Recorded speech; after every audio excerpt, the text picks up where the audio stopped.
नमस्कार दर्शकों, ये खबर दिल्ली से है, जहां रेखा गुप्ता सरकार एक एक कर क्यों कर रही है केजरीवाल के समय की सीएजी रिपोर्ट को पेशकश। आइए आपको बताते हैं। दिल्ली में रेखा गुप्ता की अगुवाई वाले भारतीय जनता पार्टी बीजेपी की सरकार ने पिछली सरकार के समय की सीएजी रिपोर्ट विधानसभा में पेश कर दी है। आम आदमी पार्टी की सरकार के समय सीएजी की 14 रिपोर्ट विधानसभा के टेबल में नहीं की गई थी। हालांकि चुनाव में बीजेपी ने इसे ही सबसे बड़ा मुद्दा बनाया था। बीजेपी ने चुनाव प्रचार के दौरान भी सीएजी रिपोर्ट का मुद्दा उठाया और एक भी बार कहा कि सरकार बनते ही सीएजी रिपोर्ट सार्वजनिक की जाएगी। बीजेपी लोगों के बीच ये नैरेटिव जबरदस्त तरीके से फैलाने में सफल साबित हुई। दिल्ली वालों के पैसों की जबरदस्त लूट हुई है।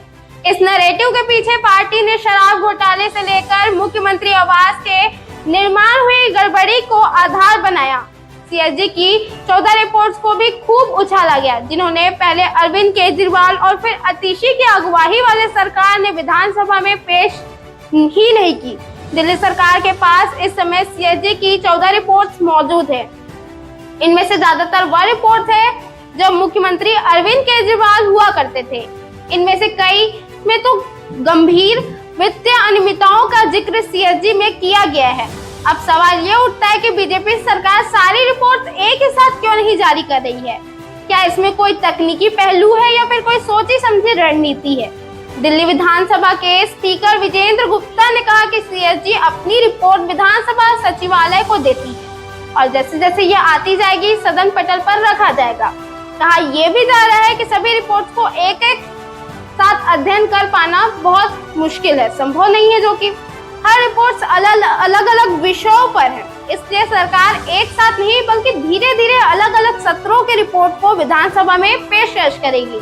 हालांकि रणनीति के जानकार कुछ और वजह बता रहे हैं। जानकारों का कहना है कि एक एक कर सीएजी रिपोर्ट जारी करना बीजेपी की रणनीति साबित हो सकती है। बीजेपी टाइमिंग के लिहाज से रिपोर्ट लाती रहेगी, जिसमें विपक्षी आम आदमी पार्टी पर दबाव लगातार बनाए रखा जा सके।